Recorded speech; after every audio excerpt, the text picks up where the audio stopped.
Do you struggle a little bit when trying to figure out how to paint your army quickly and effectively? If that's so, I'm going to teach you how I use airbrushing for getting my armies 90% done and then using the brush to do the rest of the job. What airbrush to get, what nozzle size and needle to use for each part. So, do you want to know more? Let's go.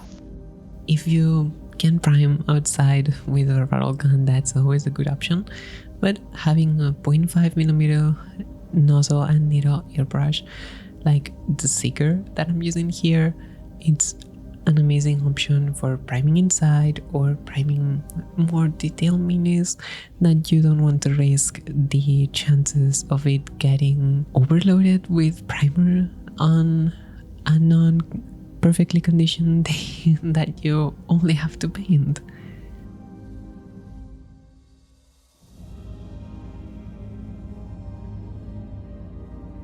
Best part, it's not only it's quick, it's easy, it's extremely detailed on your results, but also gives you a really smooth surface that will take paint amazingly. With still a 0.5 needle, I'm using it to base coat most of the details, like anything that is going to be red, it gets red coated.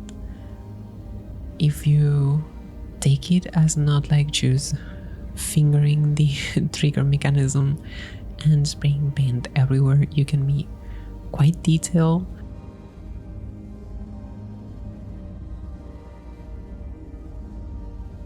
This is the Seeker by Galeri, which they sent me for like giving you my opinion on it. This airbrush comes with like 2 needles, 0.3 and 0.5, so this is the best kit that you can buy if you're starting and don't want to break the bank and just try airbrushing for the first time or have a very reliable airbrush. And this is my Mobius 0.3, which I bought with my own money in the past and has been my mainstay for anything that is like detail related. For me, it replaced my Evolution by Harden Steinbeck, and it fits the lower price and even for me more reliable and easier to work with.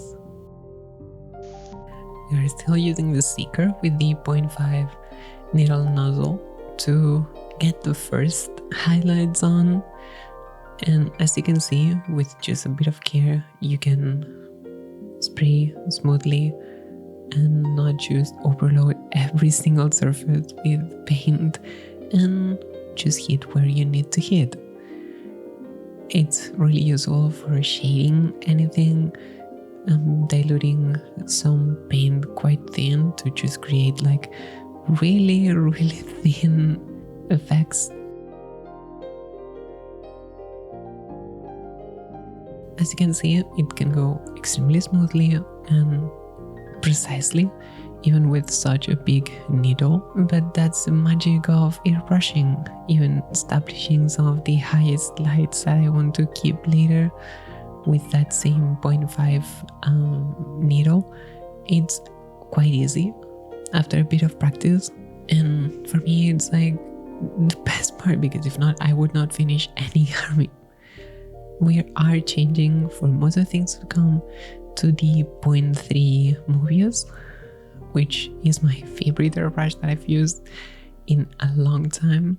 It's really good for establishing extreme highlights, precise details, like if you want to put one tiny detail inside another, you can do it with that needle size. And of course, you can simply do everything with an airbrush. So washes, spit paints are going to be your friends when establishing anything that you need more brush control for it. I quickly switched to the Seeker to varnish everything before the oil wash, mostly because it gives me an easier time cleaning it and it will reduce the amount of time that it can clog while using harder products like varnishes. As you can see, if you are a bit careful, you can just varnish the mini, use your oil wash, and it will be perfect in not a long time. You don't have to take out your fancy cans or anything. Establishing the highest lights with some more reds and cleaning up whatever. Like, I was not the most precise person ever with just the airbrush, which it can happen at the end of the day, but I think I prefer to just do some cleanup rather than having to paint everything by brush and spend 10 times more to get the same result. While we're finishing some of the details, yes, this is a video that they sent me one of the products for testing, but I've been using the Mobius 0.3 for a long time, and you've seen it in a lot of my videos even before they asked me to talk to you about it. It's really good. As you can see now, for example, you already have the mini, but you need to base and paint everything, and you don't want to hit too much, but also want to add a little bit of touch on the base. You could replace the painting by brush with using the airbrush to establish this white part on the brain. I talk about this and try to show you a little bit on how to approach army painting by getting the right products for you. You don't have to spend a lot to be able to create amazing products, or think like, oh my god, the airbrush is terrifying, because airbrushing, it's just another tool. As you can see, you still have to do a lot of brush painting and washing and oils, but you'll get a much easier time with having an airbrush than just trying to paint everything. It's not your first step. It's not the first product that you need to get when you're starting to paint, or for your first few miniatures. But if you're interested in painting better and painting faster, it's the best tool that you can get. I'm going to try and expand a little bit this into a proper series about like how I use airbrushing for every step, like give you my planning. And if you're interested in getting any of the products that I mentioned, you have a discount code down below and some affiliate links.